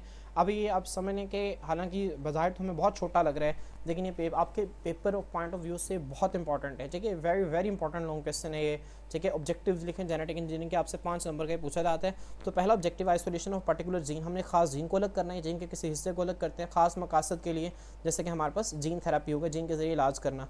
उसके बाद हमारे पास अब देखिए हमारा स्टूडेंट्स आपको पता है कि हमारे पास क्रोमोसोम की इस तरह से शक्ल होती है, इसके ऊपर डीएनए होता है। डीएनए क्या होती है क्रोमोसोम के ऊपर एक खास डीएनए जो कि खास किस्म की प्रोटीन बनाने की इन्फॉर्मेशन रखता है, इसे हम जीन कहते हैं, हमने इनहेरिटेंस वाले चैप्टर में देखा था। तो जीन को अलग किया जाता है, ठीक है, ताकि इसके जरिए जीन मुख्तलिफ मकासद के लिए इससे जो है वो इलाज किया जा सके। अब जीन्स के प्रोटीन्स बनाती हैं, ठीक है, तो अब जीन प्रोटीन्स कैसे बनाती हैं, देखिए ना, जीन हमारे पास होता क्या है, डीएनए है, डीएनए से क्या बनेगा, आरएनए बनेगा, और आरएनए से आगे क्या बनेगी, आरएनए से हमारे पास आगे बनेंगी प्रोटीन्स, क्या बनेंगी, प्रोटीन्स बनेंगे, ठीक है। तो डीएनए से आरएनए मतलब मैसेंजर आरएनए बनाने के लिए भी इस्तेमाल किया जा सकता है और इसे प्रोटीन्स बनाने के लिए भी इस्तेमाल किया जा सकता है। देखिए फिर स्टूडेंट्स वही है second, production of particular RNA and protein molecules, ठीक है। इसके बाद हमारे पास जो थर्ड है हमारे पास वो है improvement in the production of enzymes, enzymes की, ड्रग्स की और कमर्शियली इंपॉर्टेंट जो है हमारे पास ऑर्गेनिक केमिकल्स, इनकी प्रोडक्शन के लिए भी इसको इस्तेमाल किया जा सकता है। इसके बाद हमारे पास है production of varieties of plants, पौधों की वैराइटीज़ प्रोड्यूस करने के लिए इनके पास जो है वो पसंदीदा खसूसियात होती हैं, ठीक है। इसके अलावा बहुत सारे जीनियाती मसाइल होते हैं बड़े बड़े जानदारों के अंदर, जिनको हल करने के लिए जेनेटिक इंजीनियरिंग को इस्तेमाल किया जाता है, ठीक है। स्टूडेंट्स इसके बाद हमारे पास में basic steps in genetic engineering है, ये भी इंपॉर्टेंट लॉन्ग क्वेश्चन है, ये भी आपसे पूछा जाता है, ठीक है। आपने इसको भी अच्छी तरीके से याद रखना है कि जेनेटिक इंजीनियरिंग के हमारे पास बुनियादी स्टेप्स क्या है, ठीक है। स्टूडेंट जेनेटिक इंजीनियरिंग में हम जीन्स को काटते हैं, उनको मॉडिफाई करते हैं, उनको ऐड करते हैं, उनको बाहर निकालते हैं, ठीक है। अब इसमें सबसे पहले हमारे पास जो पहला स्टेप है वो है isolation of gene of interest. Gene of interest हमारे पास क्या है स्टूडेंट्स, फर्स्ट करें जीन ऑफ इंटरेस्ट कहते हैं मफाद के जीन, हमने किस जीन को निकालना है इसे हम कहते हैं जीन ऑफ इंटरेस्ट, ठीक है। अब फर्ज करें हमारे पास मेरे इंसुलिन के जीन के अंदर दिलचस्पी है कि इंसुलिन को मैंने बनाना। अब इंसुलिन एक प्रोटीन है, वो प्रोटीन जो है वो जीन से बनेगी, ठीक है। तो जीन जो है मैं इंसुलिन के जीन को निकालूंगा तो इंसुलिन का जीन है ना हमारे पास, फर्ज करें हमारे पास इस तरह से ये मेरे पास जो है यहाँ पर इस तरह से ये क्रोमोसोम है मेरे पास, ठीक है। अब ये क्रोमोसोम इस तरह से, ठीक है। अब स्टूडेंट्स ये जो क्रोमोसोम है ना हमारे पास, इस क्रोमोसोम के ऊपर यहाँ पर एक जीन मौजूद है, ठीक है। अब ये जीन ऑफ इंटरेस्ट है, मैंने इसको निकालना, अब ये डीएनए के साथ जुड़ा हुआ है, पहले मैंने उस डीएनए से इसे अलग करूँगा, काटूंगा, समझ आ रही है। अब स्टूडेंट्स एक सेल जिसको हम आम आँख से देख ही नहीं सकते, फिर उसके अंदर न्यूक्लियस जिसको तो ठीक है वो तो सेल को नहीं देख सकते, तो न्यूक्लियस कहाँ से देखेंगे, उस न्यूक्लियस के अंदर 46 क्रोमोसोम्स है, फिर एक क्रोमोसोम के ऊपर एक छोटा सा जीन पड़ा हुआ है, ठीक है। तो आसान नहीं है, ये बायोटेक की मदद से ही पॉसिबल है, ठीक है, बायोटेक्नोलॉजी की मदद से। तो खास किस्म के एंजाइम्स होते हैं जिनको हम कहते हैं रेस्ट्रिक्शन एंडोन्यूक्लियेसिस, क्या कहते हैं, रेस्ट्रिक्शन एंडोन्यूक्लियेसिस, ठीक है। ये क्या करते हैं, यहाँ से इसको काटते हैं, ठीक है। फर्स्ट टाइम में क्या किया जाता है, जेनेटिक इंजीनियर सबसे पहले आइडेंटिफाई करता है, शनाख्त करता है कि जीन ऑफ इंटरेस्ट क्या है हमारे पास डोनर ऑर्गेनिज्म के अंदर, ठीक है। स्टूडेंट्स इसका पता चल जाता है कि कौन से क्रोमोसोम के ऊपर कौन सा जीन पड़ा हुआ है, क्योंकि ह्यूमन जो है जीनोम प्रोजेक्ट है वो ऑलरेडी लॉन्च हो चुका था 2002 में।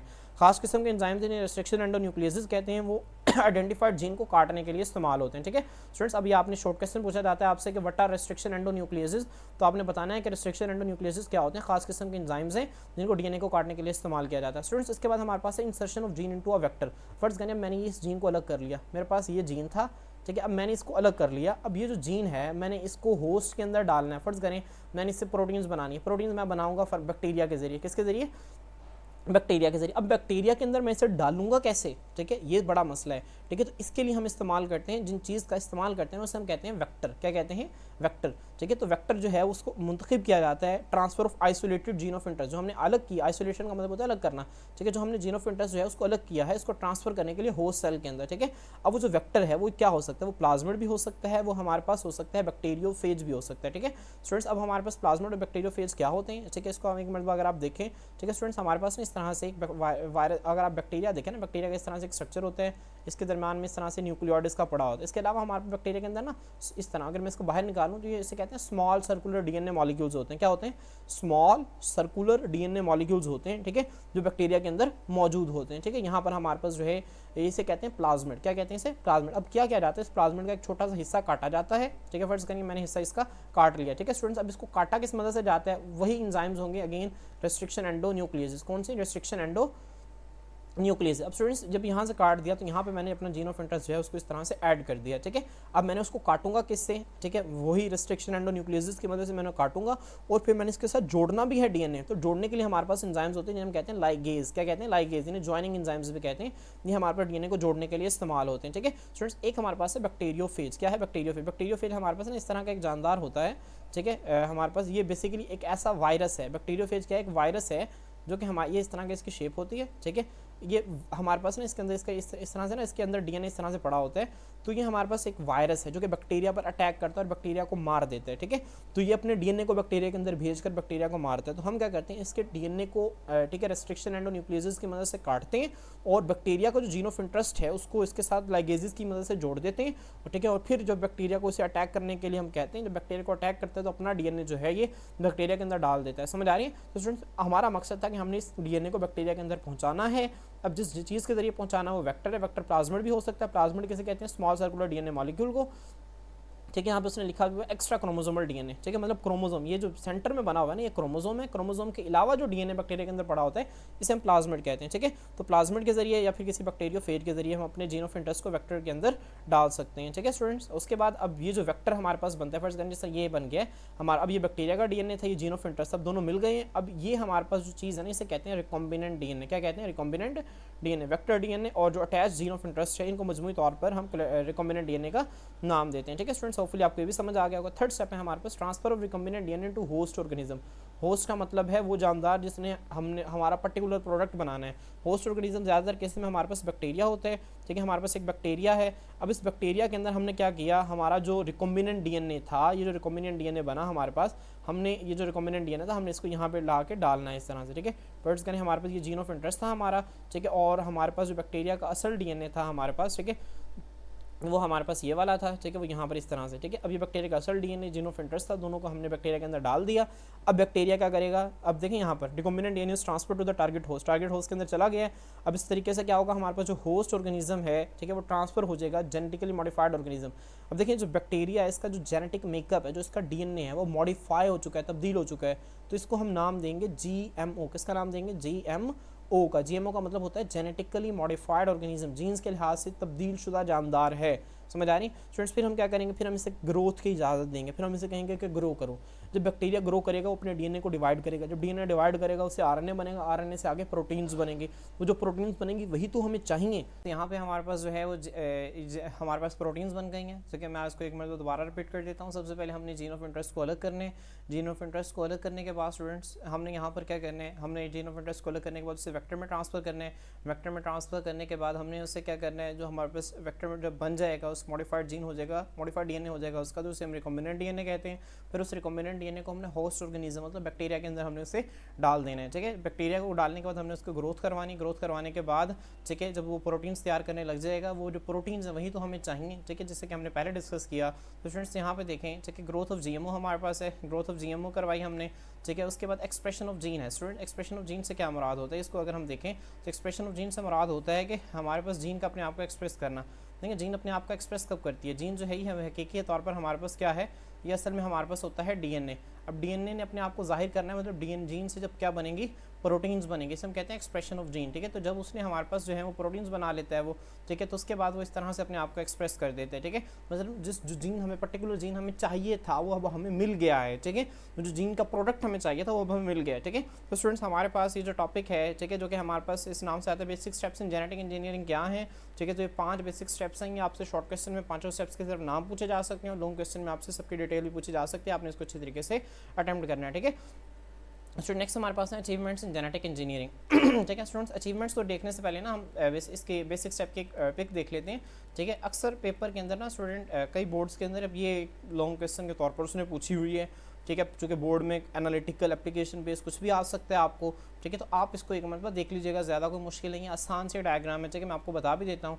देखिए स्टूडेंट्स, ये हमारे पास है ह्यूमन सेल, ठीक है। ये हमारे पास एक किस्म का, अब ये समझ लीजिए डोनर है, ये अपने जीन को डोनेट कर रहा है, ठीक है। ये हमारे पास होस्ट है, ये क्या कर रहा है, ये जीन को इसने ग्रोथ करवाना है जीन की, ठीक है। अब स्टूडेंट, अब इस जीन को यहाँ तक डालने के लिए हमें ज़रूरत है एक वेक्टर की, वो वेक्टर हमारे पास यहाँ पे हम ले रहे हैं, ये हमारे पास जो प्लाज्मिड है, प्लाज्मिड ने आपको बताया था ना एक्स्ट्रा क्रोमोसोमल डीएनए या सर्कुलर डीएनए होते हैं, ठीक है। अब ये लिया स्टूडेंट, देखें इसको हमने रिस्ट्रिक्शन एंडोन्यूक्लियसिस की मदद से यहाँ से इसको कट कर लिया, कट करने के बाद यहाँ पर जो ह्यूमन सेल है, यहाँ से हमने जो ये देखें हमारे पास पूरे क्रोमोसोम है, क्रोमोसोम का हमने एक हिस्सा ले लिया जिसे जीन कहते हैं, ठीक है। फर्ज करेंगे इंसुलिन का जीन है, इंसुलिन का जीन अलग करके हमने यहाँ पर लाइगेज एंजाइम की मदद से इसको यहाँ पर जोड़ दिया। कौन सी एंजाइम की मदद से? लाइगेज एंजाइम की मदद से हमने इसको यहाँ पर जोड़ दिया। अब स्टूडेंट्स, ये जो चीज़ बन गई है ना, इसे हम कहते हैं रिकॉम्बिनेंट डीएनए। क्या कहते हैं? Recombinant DNA. फिर इस रिकॉम्बिनेंट डीएनए है ना हमारे पास, जो इस रिकॉम्बिनेंट डीएनए को हम होस्ट में इंजेक्ट कर देंगे, समझ आ रही?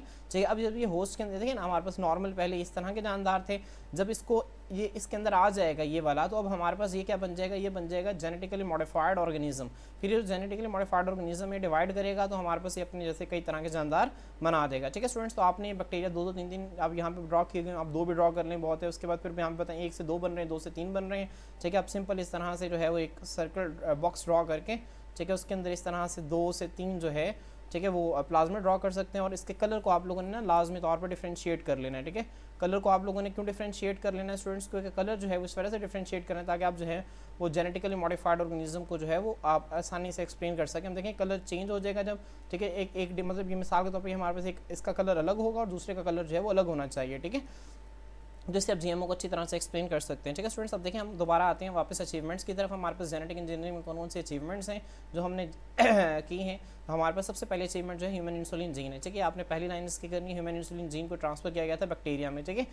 अब ये कब हुआ था? ये हमारे पास हुआ था, ठीक है, 1978 के अंदर। कब? 1978। इसका स्टार्टिंग में हमने इसको एमसीक्यू के तौर पर देखा था स्टूडेंट। इससे पिछले 1 साल पहले, इससे 1977 में साइंटिस्ट ने एक बैक्टीरिया ई कोलाई, इसे एशेरिचिया कोलाई कहते हैं, ठीक है, ई कोलाई से कहते हैं।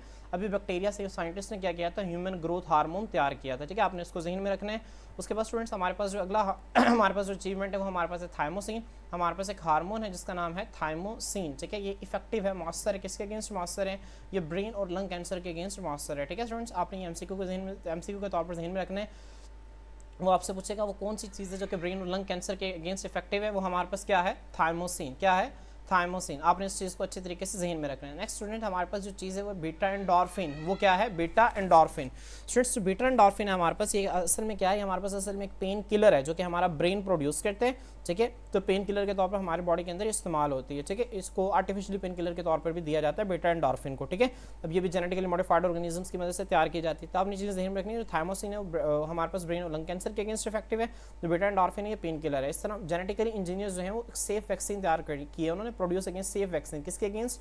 Foot and mouth diseases. आपने देखा होगा आपके हाथों, ठीक है, पाँव में और मुंह में ना कुछ बीमारियां हो जाती हैं, उनके अगेंस्ट जो वैक्सीन है, वायरल डिजीजेज, ठीक है। जिस तरह कैटल के अंदर भी हो जाते हैं, अक्सर वायरल डिजीजेज कैटल के अंदर भी होते हैं, इंसानों के अंदर भी होती हैं, लेकिन जानवरों के अंदर ज़्यादा हैं ये, कैटल, गोट्स और डियर के अंदर, ठीक है। इनके अगेंस्ट वैक्सीन तैयार की गई। इस तरह वैक्सीन जो है, ठीक है, वो ये देखें जो ऊपर उन्होंने बताया भाई कैटल डिजीजेज है, ठीक है, जानवरों। इस तरह वो कहता है कि बहुत सारी वैक्सीन इंसानों की बीमारियों के अगेंस्ट, जैसे कि हेपेटाइटिस बी, यारकान कहते हैं हेपेटाइटिस को, ठीक है, ये लिवर की एक डिजीज़ है हेपेटाइटिस बी जो है, ठीक है, इसके अगेंस्ट भी वैक्सीन एक अवेलेबल है हमारे पास, ठीक है। तो स्टूडेंट्स ये आपने अलग से जब आपसे शॉर्ट इन लॉन्ग क्वेश्चन आते हैं तो वो आमतौर पर आपसे 5 पूछता है कोई से पॉइंट्स, तो आप हेडिंग देकर 5 पॉइंट्स आपने लिख देने हैं, ठीक है। स्टूडेंट्स ये आपने एक एमसीक्यू के तौर पर ध्यान में रखना है, जेनेटिक इंजीनियरिंग से पहले सिर्फ 5 मिलीग्राम ह्यूमन ग्रोथ बनाने के लिए कितने 5 लाख शीप ब्रेन्स इस्तेमाल किए जाते थे, ठीक है। तो स्टूडेंट्स अब देखें 5 लाख जो भेड़ों थी उनके दिमाग को सिर्फ 5 mg ह्यूमन ग्रोथ हार्मोन बनाने के लिए इस्तेमाल किया जाता था, और जेनेटिक इंजीनियरिंग की मदद से आप जितना मर्जी बना सकते हैं और बहुत ही इनएक्सपेंसिव तरीके से आप बना सकते हैं, ठीक है। स्टूडेंट्स ये हमारे पास इंटरफेरोन्स को एंटीवायरल प्रोटीन्स कहते हैं, ठीक है। ठीक है, हमारे पास इंसुलिन है, ठीक है। इंसुलिन आपने देखा होगा कॉमन जो है डायबिटिक्स पेशेंट जिसको इस्तेमाल करते हैं, इंसुलिन के टीके लगाते हैं और ये बहुत ही इनएक्सपेंसिव जो है वो मिल जाती है हमारे पास, ठीक है। स्टूडेंट्स इसके बाद हमारे पास जो इंपॉर्टेंट जो है वो हमारे पास आगे जो है अचीवमेंट्स हैं उसमें इंटरफेरोन्स आ जाते हैं। इंटरफेरोन्स का हमने जिक्र पहले भी किया, ये हमारे पास एंटीवायरल प्रोटीन्स हैं जिनको देखिए इनको डिस्कवर किया गया कैसे किया गया था हमारे पास। स्टूडेंट ध्यान से देखें, इसको अगर आप दोबारा देखें तो आपको समझ में आएगा। जब हमारी बॉडी के में ना बेसिकली एक डिफेंस सिस्टम है, वाइट ब्लड सेल्स हैं, जब बाहर से कोई भी चीज़ हमारे जिस्म के अंदर दाखिल होती है तो हमारी बॉडी इसके खिलाफ इम्यूनिटी बनाती है, कुव्वत मुदाफ़ियत डेवलप कर लेती है, ठीक है। तो हमारी बॉडी इसके खिलाफ जब कुव्वत मुदाफ़ियत डेवलप कर लेगी, जब इम्यूनिटी डेवलप कर लेगी, ठीक है, तो वो जो इम्यूनिटी है ना वो प्रोटीन्स की शक्ल में होती है। मिसाल के तौर पर हमारी बॉडी में बाहर से कोई भी चीज़ दाखिल हुई, हमारी बॉडी उसके खिलाफ में एक फौज तैयार करेगी, वो प्रोटीन्स की एक फौज होती है जिसको हम एंटीबॉडीज़ कहते हैं, ठीक है। अब वो खास किस्म की प्रोटीन्स, ठीक है, जो कि वायरसेस के अगेंस्ट बनती है, उन्हें इंटरफेरोन्स कहते हैं, ठीक है। तो कहते हैं जो इंटरफेरोन्स है वो एंटीवायरल प्रोटीन्स है, मतलब वायरसेस के अगेंस्ट लड़ने वाली ये प्रोटीन्स है जो कि वायरसेस के खिलाफ लड़ती हैं, ठीक है, और ऐसे सेल से प्रोड्यूस होती हैं जो कि वायरसेस से इन्फेक्ट हुए होते हैं, ठीक है। 1980 में हमारे पास इंटरफेरोन्स को GMO जेनेटिकली मॉडिफाइड ऑर्गेनिज्म के जरिए पहली मरतबा तैयार किया गया था। अभी किस सन में तैयार किया गया था, ठीक है, ये आपको MCQ के तौर पर आपसे पूछा जा सकता है, ठीक है। स्टूडेंट्स इसके बाद हमारे पास एक एंजाइम है यूरोकिनेज, क्या है यूरोकिनेज, ठीक है, आपने इसको जहन में रखना है। यूरोकिनेज का काम क्या है, यूरोकिनेज एंजाइम है ब्लड क्लॉट्स को डिसॉल्व करने के लिए इस्तेमाल होती है। बहुत इंपॉर्टेंट MCQ आपसे पूछा जाता है कि इनमें से कौन सा ब्लड क्लॉट को डिसॉल्व करने के लिए इस्तेमाल होता है, ठीक है। तो हमारे पास यूरोकिनेज जो है ब्लड क्लॉट को डिसॉल्व करने के लिए इस्तेमाल होती है, और ये भी हम बायोटेक्नोलॉजी की मदद से हम इसको तैयार कर लेते हैं, ठीक है। स्टूडेंट्स के अलावा हमारे पास बहुत सारी वरासती बीमारियां जिनको हम जीन थेरापी के जरिए ट्रीट कर सकते हैं, जैसे कि हीमोफीलिया के मुतालिक अगर आप कुछ जीन में रखें जिसे हम रॉयल डिजीज़ कहते हैं, ठीक है, शाही बीमारी है जो कि क्वीन विक्टोरिया को हुई थी। इस बीमारी में होता है कि आपकी बॉडी के अंदर ना, ठीक है, खून जमता नहीं है, हमारी बॉडी के अंदर ना खास किस्म की ब्लड क्लॉटिंग प्रोटीन्स होती हैं, खून को जमाने वाली प्रोटीन्स होती हैं, वो नहीं बनती। जब वो नहीं बनती तो हमारे जिस्म के अंदर जो खून है वो सही तरह से क्लॉट नहीं होगा, जमता नहीं है, ठीक है। मसलन इन बॉडी इन पर्सन जिस बंदे को हीमोफीलिया है, अगर उसे कोई कट वगैरह लग जाए तो उसकी बॉडी से खून मुसलसल निकलता रहता है, ठीक है। तो इन पर्सन को बड़े एहतियात की ज़रूरत होती है, ठीक है। और ये बहुत रेयर बीमारी है, लाखों में से कुछ अशखास को होती है, ठीक है। और ये रॉयल डिजीज़ इस वजह से कहते हैं क्योंकि ये जो है उस वक्त क्वीन विक्टोरिया जो है जब बड़े सगीर के ऊपर जो है अंग्रेज़ों की हुकूमत थी तो उस वक्त जो है उन्हें बीमारी थी, तो हीमोफीलिया जो है इसे रॉयल डिजीज़ कहते हैं, ठीक है। अभी हेरिडिटरी डिसऑर्डर है। अब होता क्या, ब्लड क्लॉटिंग प्रोटीन्स नहीं बनती, क्यों, क्योंकि ब्लड क्लॉटिंग प्रोटीन, अब देखें प्रोटीन्स कहाँ से बनती हैं, जीन से बनती हैं, ठीक है। जीन क्या है, DNA है, DNA से मैसेंजर RNA से आगे प्रोटीन्स बनती हैं, ठीक है। तो अब जब जीन सही नहीं है तो प्रोटीन्स नहीं बनती, तो हम क्या करते हैं उस जीन को रिप्लेस कर देते हैं सही जीन के साथ, जिसकी वजह से बीमारी जो है उसको पॉसिबल है, उसका ट्रीटमेंट जो है, ठीक है। तो जीन थेरापी के जरिए इसका इलाज पॉसिबल है। इसके अलावा जेनेटिक इंजीनियरिंग की मदद से हम ब्लड डिजीज, खून की बीमारियों को भी ट्रीट कर सकते हैं, जैसे कि थैलासीमिया और sickle cell anaemia. Students thalassaemia क्या होता है, थैलासीमिया खून की एक बीमारी है, ठीक है। इससे आपने 9th क्लास के अंदर पढ़ा होगा, इसे कूलेज एनीमिया भी कहते हैं। क्या कहते हैं, कूलेज एनीमिया। इसे कूलेज एनीमिया क्यों कहते हैं, एक साइंटिस्ट था थॉमस बिकॉले जिसने इसे डिस्कवर किया था, ठीक है। इस बीमारी के अंदर हमारे पास क्या होता है, इस बीमारी के अंदर हमारे पास जो हीमोग्लोबिन है वो डिफेक्टिव बनती है। क्या बनती है, हीमोग्लोबिन जो है वो डिफेक्टिव बनती है। हीमोग्लोबिन आपको पता है क्या है, हीमोग्लोबिन हमारी बॉडी के अंदर हमारे पास एक प्रोटीन है, ठीक है, जो कि ऑक्सीजन को कैरी करती है, ऑक्सीजन और कार्बन डाइऑक्साइड को कैरी करती है, इसे हम हीमोग्लोबिन कहते हैं, ठीक है। तो हीमोग्लोबिन जो है ये जब डिफेक्टिव बनती है तो इस एक बीमारी में इसको हम कहते हैं थैलासीमिया के बाद हमारे पास ठीक है, हीमोग्लोबिन जब डिफेक्टिव बनेंगे ना स्टूडेंट्स, इसको मैं थोड़ा सा और इसको एलाबोरेट करता चलूँ। जब हीमोग्लोबिन हमारे पास डिफेक्टिव बनेंगे तो इन पर्सन में होता है कि इन पर्सन में हीमोग्लोबिन आपको पता है ऑक्सीजन और कार्बन डाइऑक्साइड को कैरी करती है, तो ऑक्सीजन और कार्बन डाइऑक्साइड कैरी नहीं होंगे। जब ऑक्सीजन और कार्बन डाइऑक्साइड कैरी नहीं होंगे हमारे पास, ठीक है, तो बॉडी में ऑक्सीजन की कमी हो जाएगी जिसकी वजह से डेथ होने के चांसेस हैं, ठीक है। तो बहुत खतरनाक बीमारी है थैलासीमिया। इसका इलाज जो है वो बोन मैरो ट्रांसप्लांट से भी किया जाता है और जीन थेरापी से भी किया जाता है, ठीक है। उसके बाद है सिकल सेल एनीमिया। स्टूडेंट जो सिकल है ना, इसे आप पंजाबी में शायद, ठीक है, उर्दू में इसे कहते हैं दांतरी होता है, वो जो फसलों वगैरह को काटने के लिए ना, ये जिसे किसान में पट्टे वगैरह काटने के लिए इस्तेमाल करते हैं, ठीक है। इस तरह से हमारे पास शेप की ना इस तरह से होती है जिस तरह दांतरी होती है, ठीक है। शेप सही नहीं बनी यहाँ पे, ठीक है, बार बार कर्सर जो है ये मसला कर रहे हैं, ठीक है। इस तरह की ना शेप होती है, मतलब हाफ मून की शक्ल की, इसे कहते हैं सिक्कल। क्या कहते हैं, सिक्कल। हमारे रेड ब्लड सेल जो है ना वो नॉर्मली इस तरह से बाइकनकेव होते हैं, ठीक है, लेकिन जब उनकी शेप जो है वो इससे हटकर हमारे पास इस तरह की हो जाती है ना, इसे अब इस तरह के हमारे रेड ब्लड सेल्स की शेप हो जाती है, ठीक है। इसे कहते हैं सिकल सेल एनीमिया, क्योंकि हमारे सेल्स की शेप सिकल की तरह हो गई है।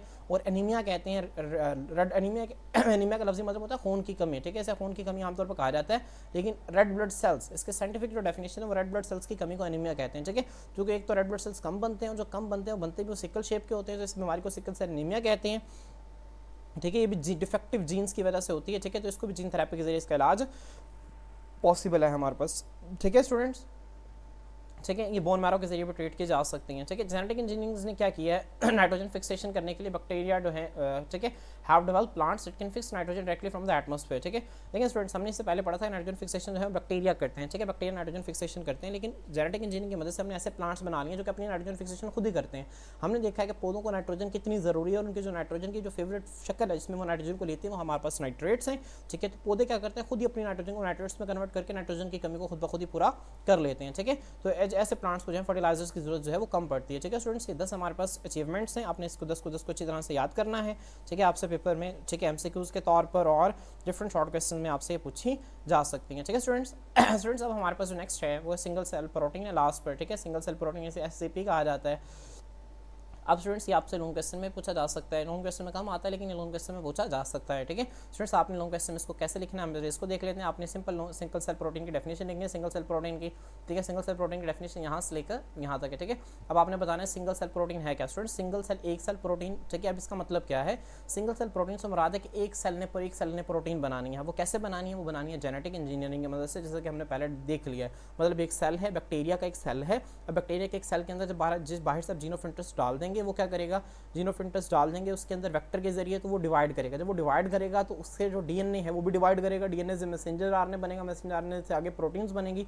तो वो जो प्रोटीन्स हैं जो कि एक सेल से बनी उन्हें हम सिंगल सेल प्रोटीन कहते हैं। तो सिंगल सेल प्रोटीन हमारे पास क्या होती हैं, ठीक है। सिंगल सेल प्रोटीन जो है वो रेफर करती है, किसको रेफर करती है, प्रोटीन कंटेंट को, ठीक है, जो कि कहाँ से निकाला गया है, प्योर या mixed culture of algae, yeast या फंजाई से, समझ आ रही है, बैक्टीरिया से। ये सिंगल सेल प्रोटीन की डेफिनेशन है। अब इसे सिंगल सेल प्रोटीन क्यों कहते हैं, यहाँ पे इसके रीजन लिखा हुआ है। आपने सेकंड पॉइंट जो बनाना है, पहले आपने हेडिंग देनी है इसकी डेफिनेशन की, ठीक है। पहले आप यहाँ पे इसकी डेफिनेशन लिखेंगे, ठीक है। उसके बाद आप यहाँ पे लिखेंगे रीजन ऑफ नेमिंग, किसकी हेडिंग देंगे आप, ठीक है, रीजन ऑफ नेमिंग, ठीक है, मतलब इसके नाम रखने की वजह क्या है, ठीक है। तो आप फिर यहाँ पे बताएंगे कि इसके रीजन ऑफ नेमिंग ये है, it is known as single cell protein because the microorganism used as producers are unicellular, ठीक है। मतलब वो जो माइक्रो ऑर्गेनिज्म जिसको सिंगल सेल बनाने के लिए इस्तेमाल किया जाता है वो सारे के सारे यूनिसेलुलर हैं या फिलामेंटियस इंडिविजुअल्स हैं। फिलामेंट्स का मतलब होता है इस तरह धागे नुमा स्ट्रक्चर्स हैं, ठीक है, इस तरह फिलामेंट्स पर मुश्तमिल होती हैं। जो फंजाई है ना, ये हमारे पास फिलामेंट्स पर मुश्तमिल होते हैं, ठीक है। तो आपने यहाँ तक करना है स्टूडेंट्स। इसके बाद आपने ना ये जहन में रखना है, ये प्रोटीन, मिनी फूड की डेफिनेशन है, बहुत इंपॉर्टेंट है, ठीक है। आपसे पेपर में पूछी जाती है मिनी फूड क्या होता है, आपने बताना है जो प्रोटीन कंटेंट जो माइक्रो ऑर्गेनिज्म प्रोड्यूस करते हैं, ठीक है। इसे नोवल प्रोटीन भी कहते हैं या फिर इसे मिनी फूड भी कहते हैं, ठीक है। क्या कहते हैं, नोवल प्रोटीन या फिर इसे मिनी फूड भी कहते हैं, समझ आ रही है स्टूडेंट्स। अच्छा स्टूडेंट्स, अब आपने ना इसके अपने यहाँ पर ना इसके एक एक्सप्लेनेशन की हेडिंग देनी है। आपने किसकी हेडिंग देनी है, एक्सप्लेनेशन की हेडिंग देनी है आपने इस पॉइंट पर यहाँ पर। तो आप इसका एक्सप्लेनेशन, अगर लॉन्ग क्वेश्चन में अगर आपको आ गया तो आपने इसकी एक्सप्लेनेशन जो है वो लिखनी है, क्योंकि हम चैप्टर को अच्छी तरह से तैयार कर रहे हैं, ठीक है। और अगर वो स्टूडेंट्स जिन्होंने कोऑर्डिनेशन एंड कंट्रोल और रिप्रोडक्शन का जो है वो चैप्टर नहीं करना, अगर वो इसी चैप्टर का लॉन्ग क्वेश्चन करने जा रहे हैं तो वो किसी भी जाहिर सी बात है किसी भी किस्म का रिस्क नहीं ले सकते, तो वो इस लॉन्ग क्वेश्चन को भी अच्छे तरीके से अटैम्प्ट करेंगे, ठीक है। तो देखिए, for a better management of food shortage problems, ठीक है, मतलब खुराक की कमी के मसाइल को बेहतर तरीके से निपटने के लिए इंसानों और डोमेस्टिक एनिमल्स में the use of microbes as the producers of single cell protein have been successful, ठीक है। मतलब माइक्रोब्स कहते हैं, माइक्रो ऑर्गेनिजम्स का इस्तेमाल जो है प्रोड्यूसर पैदा करने वालों के तौर पर सिंगल सेल प्रोटीन के, वो कामयाब रहा है तजर्बाती बुनियाद पर, ठीक है। अब वो कहते हैं जो टेक्निक है इसको सबसे पहले professor scream Shah of Massachusetts institute of technology, ठीक है स्टूडेंट्स, ये नाम आपने ज़हन में रखना है, ठीक है। क्या नाम है, professor scream Shah of Massachusetts, ठीक है, ये लफ्ज़ है, ठीक है, बच्चों को पढ़ना नहीं आता, ठीक है। आप इसे मैस, ठीक है, सैक, ठीक है, मैसेचू और सेट्स, ठीक है, मैसेच्यूसेट्स इंस्टीट्यूट ऑफ टेक्नोलॉजी, ठीक है। तो आपने यहाँ तक, ठीक है, आपने एक्सप्लेनेशन जो है इसके एक्सप्लेनेशन में इतनी सी लाइन आपने एक लॉन्ग क्वेश्चन में लिख देनी है आपने, ठीक है स्टूडेंट्स। इसके बाद आप लोगों ने क्या करना है, इसके बाद आप लोगों ने यहाँ से, ठीक है, अब आपने सिंगल सेल प्रोटीन के आपने इसकी एग्जांपल्स देनी है। यहाँ पर कुछ एग्जांपल लिखी हुई हैं, ठीक है। देखें, वो कहते हैं micro organisms grow very vigorously, जो वेरी विगोरसली का मतलब बहुत तेज़ी से माइक्रो ऑर्गेनिज्म ग्रो करते हैं और बहुत ज़्यादा यील्ड प्रोड्यूस करते हैं, पैदावार, ठीक है। वो कहते हैं it has been calculated at 50 kilogram of yeast, मतलब 50 किलो जो यीस्ट है, ठीक है, produces 250 tonne of proteins within 24 hours, समझ आ रही, 24 घंटों के अंदर वो 250 टन, एक टन जो है वो 1000 kg के बराबर होता है, ठीक है। 1 tonne is equal to 1000 kg, ठीक है। तो 50 किलोग्राम जो है इसमें मतलब 50 किलो अगर आप खमीर लें तो वो 24 घंटे के अंदर 250 टन प्रोटीन बना देगी, समझ आ रही है, ठीक है। मतलब 2.5 लाख, ठीक है, 2.5 लाख किलो प्रोटीन्स बना देगी। इसको आप इस तरह से याद रखें, ये एमसी को आपने जहन में रखना है, ठीक है। इस तरह एलजी की बात करते हैं, एलजी आपको पता है कि जो पानी के ऊपर ग्रो की होती है, वो कहते हैं एलजी जो तालाबों के ऊपर ग्रो की होती है वो 20 टन ड्राई वेट, ठीक है, 20 टन प्रोटीन बनाएगी, ठीक है। और पर एकड़ पर ईयर, मतलब इसका मराद क्या, मतलब 1 एकड़ ज़मीन है, ठीक है। फर्ज करिए हमारे पास 1 एकड़ एक ज़मीन है, 1 एकड़ ज़मीन जो है ठीक है, इसमें पूरे 1 एकड़ के अंदर जो है तालाब के अंदर इसके अंदर एलजी ग्रो की हुई है, तो ये 1 साल के अंदर 20 टन प्रोटीन बनाएगी। कितना बनाएगी? 20 टन। अब ड्राई वेट से मुराद है आप उसका सारा जो है, अब देखिए ना पानी है जो कि उसके अंदर वाटर भी होगा, तो वाटर को अगर इवेपोरेट कर दिया जाए तो प्रोटीन का जो ड्राई वेट होगा वो सारे का सारा 20 टन होगा, ठीक है। आपने इसको जहन में रखना है, देखिए कितनी बड़ी बड़ी फिगर्स हैं, ठीक है। अब देखिए आप आगे फिर एमसीक्यूज आता है, तो सिंगल सेल प्रोटीन है ना ये जो बन रही है, ये 10 से 15 गुना ज़्यादा इसकी यील्ड जो है किससे ज़्यादा है? सोयाबीन से, ठीक है। 20 to 50 टाइम ज़्यादा है किससे? कॉर्न से। आपने इसको जहन में रखना है, ठीक है। यहाँ तक आपने इसके तीन आपने बुलेट्स बनाकर, इस तरह एरोज बनाकर ना 3 बुलेट्स बनाकर आपने, ठीक है, इसकी एग्जांपल्स में आप इस तरह से ही लिख सकते हैं, ठीक है स्टूडेंट्स। इसके बाद इसके सिग्निफिकेंस आप यहाँ से लिखेंगे, ठीक है। यहाँ से जो हमारे पास सिंगल सेल प्रोटीन्स है ना, ठीक है, in the production of single cell proteins industrial waste are use, यहाँ से लेकर यहाँ तक, ठीक है स्टूडेंट्स। ये हमारे पास जो है इसकी सिग्निफिकेंस आ जाएगी, क्या आ जाएगी? सिग्निफिकेंस, इसकी अहमियत क्या है, ठीक है। तो स्टूडेंट्स ये लॉन्ग क्वेश्चन की आपकी हेडिंग्स होंगी कुछ। आप सबसे पहले इसकी क्या लिखेंगे? आप सबसे पहले इसकी जो है वो डेफिनेशन लिखेंगे। डेफिनेशन लिखने के बाद जो है वो आप क्या करेंगे, ठीक है, इसका रीज़न ऑफ नेमिंग लिखेंगे, फिर आप इसकी एक्सप्लेनेशन देंगे। एक्सप्लेनेशन के बाद आप इसकी एग्जांपल्स लिखेंगे और लास्ट पे इसकी आप सिग्निफिकेंस लिख देंगे, ठीक है स्टूडेंट। सिग्निफिकेंस में क्या है? In the production of single cell protein industrial waste are used as raw material. Single cell protein में क्या होता है? जो सनती वेस्ट है वो एक खाम माल के तौर पर इस्तेमाल होता है जानदारों के लिए, ठीक है। अब ये पोल्यूशन को कंट्रोल करने के लिए इस्तेमाल होगा। मिसाल के तौर पर अगर हमने एलजी के जरिए प्रोटीन बनानी है, सिंगल सेल प्रोटीन, अब एलजी जो है वो आपको पता है कि वेस्ट सीवेज वाटर हमारा गंदा पानी है, इसके अंदर न्यूट्रिएंट्स होते हैं, उनमें बहुत अच्छी ग्रो करती है। तो वो जो पानी के अंदर न्यूट्रिएंट्स है वो ज़ाया नहीं जाएगा, उसके जरिए हम एलजी को ग्रो करवा सकते हैं। अब वो उसको हम अपने फ़ायदे के लिए इस्तेमाल कर रहे हैं, प्रोटीन्स बनाने के लिए इस्तेमाल कर रहे हैं, ठीक है। इस तरह वो कहते हैं the use of single cell protein है ना हैज़ गुड प्रॉस्पेक्ट्स, ठीक है। वो कहते हैं इसके मुस्तकबिल में इसके अच्छे नताइज होंगे, ठीक है। क्यों? क्योंकि इसके अंदर तमाम किस्म के एसेंशियल अमाइनो एसिड्स होते हैं, ठीक है। आपको पता है प्रोटीन्स के अंदर अमाइनो एसिड से मिलकर बनी होती है। अमाइनो एसिड 2 तरह के होते हैं, एसेंशियल और non essential. Essential amino acid हमारी बॉडी के अंदर जो है हमारी बॉडी नहीं तैयार करती, वो बाहर से हमें लेने पड़ते हैं। नॉन एसेंशियल अमाइनो एसिड हमारी बॉडी के अंदर ही तैयार होते हैं, ठीक है, आपको पता होना चाहिए। उसके बाद the production of single cell protein जो है ये सीजनल वेरिएशन, मतलब मौसमी जो है तगय्युरात उन पर जो है उनसे असरअंदाज नहीं होती, ये उन पर डिपेंड नहीं करती, इंडिपेंडेंट है, ठीक है स्टूडेंट्स। ये हमारा ये चैप्टर जो है मुकम्मल हो गया है। इसके बाद ये एमसीक्यूज़ हैं, आपने एमसीक्यूज़ की प्रैक्टिस करनी है। 4 एमसीक्यूज़ हैं, इसकी प्रैक्टिस करके अगर आपको कोई एमसीक्यू नहीं समझ में आ रहा तो आप हमसे कमेंट सेक्शन के अंदर पूछ सकते हैं। इसके अलावा भी अगर आप लोगों की कोई क्वेरीज हैं तो आप उनसे पूछ सकते हैं। ये शॉर्ट क्वेश्चन जो हैं इसको आप देख लीजिएगा, ये पेपर के अंदर आपसे पूछे जा सकते हैं, ठीक है स्टूडेंट्स। ये बहुत इंपॉर्टेंट चैप्टर है, बहुत आसान चैप्टर है। आप लोगों ने इसको अच्छी तरह से रिवाइज करना है, इसको अच्छे तरीके से आप लोगों ने अटैम्प्ट करना है, ठीक है। तो स्टूडेंट्स आज के लिए इतना ही। इंशाल्लाह अगर वीडियो आपको अच्छी लगी हो तो अपने फ्रेंड्स के साथ इसे लाजमी शेयर करें, ठीक है, ताकि तालीम का सिलसिला आगे से आगे बढ़ता रहे और बाकी से ज़्यादा स्टूडेंट्स जो हैं वो उससे मुस्तफ़ीद हो सकें। स्टूडेंट्स इंशाल्लाह मिलते हैं नेक्स्ट वीडियो के अंदर। अल्लाह।